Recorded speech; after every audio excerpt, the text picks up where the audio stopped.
Ward number 3ના Bhajpa corporator Parakramsinh જાડેજાએ આગામી મહાનગરપાલિકાની ચૂંટણી ન લડવાનો નિર્ણય જાહેર કર્યો છે। 3 વખત વીએમસીની ચૂંટણી લડી ચૂકેલા પરાક્રમસિંહે 2 વખત વિજયી રહ્યા છે। હાલમાં પણ વોર્ડ નંબર 3નું નેતૃત્વ કરી રહ્યા છે। તાજેતરમાં તેઓને ભાજપા પ્રદેશ કારોબારીના આમંત્રિત સભ્ય તરીકે નિમણૂક આપવામાં આવી છે। તેમ છતાં તેમણે સ્પષ્ટ કર્યું છે કે તેઓ પોતાના નિર્ણય પર અડગ છે અને હવે નવા ચહેરાને તક મળે તે માટે ચૂંટણી ન લડવાનો નિર્ણય લીધો છે। કોઈપણ સંજોગોમાં પોતાનો નિર્ણય બદલાશે નહીં તેવી પણ તેમણે જાહેરાત કરી છે। વર્ષોથી લગભગ 26 વર્ષથી ઉપરથી જાહેર જીવનમાં કામ કરું છું।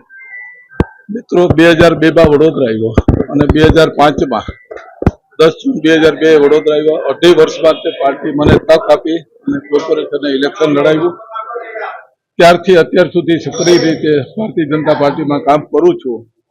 પણ અનેક ફેરે જોયું છે કે હું જ્યારે કોર્પોરેટર બન્યો ત્યારે પણ મારી આગળ કોઈ કોર્પોરેટરો હતા મારા જોડના, મારી જ પાર્ટીના, તેમના સ્થાને મને પાર્ટીએ જગ્યા આપી હતી।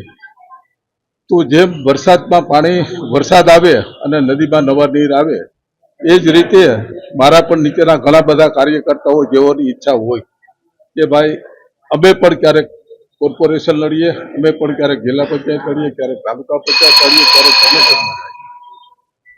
સંવાદદાતા સાથે અભિપ્રાય ન્યૂઝ વડોદરા। આવા જ વધુ સમાચારો જોવા માટે સબસ્ક્રાઇબ કરો અમારી યુટ્યુબ ચેનલને અને જોડાયેલા રહો ફેસબુક, ઇન્સ્ટાગ્રામ અને ટ્વિટર પર।